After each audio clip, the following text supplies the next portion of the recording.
Austin State Senator hopes to reduce the number of sexual assaults on college campuses by making it crystal clear what it means to give consent. A 2015 survey reveals how many sexual assaults may be taking place on the University of Texas campus. 18.5% of female undergraduate students at UT Austin and 5% of male students said they had been the victim of sexual assault by force or incapacitation since the time of their enrollment. KXAN's Leslie Rangel looks at several new bills that could make it easier to report and prosecute sexual assault.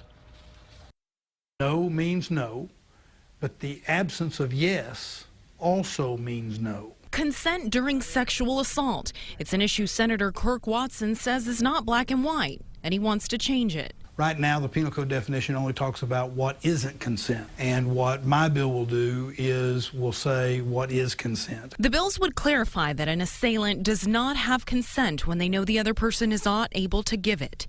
It also says consent can be withdrawn, even in the middle of the act. Also, consent would not be given if a reasonable person should have known that the victim would say no. The presumption ought to be that we have control of our own bodies until we indicate otherwise.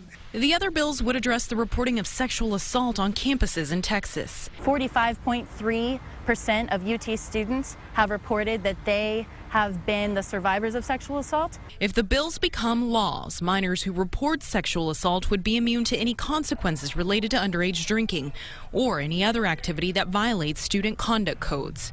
College campuses, public or private, would have to set up online reporting with the option to make an anonymous report. Students say they're happy to see advocacy coming from lawmakers. It takes some outside, you could say, impartial organization to make sure that survivors get the support and the justice that they deserve.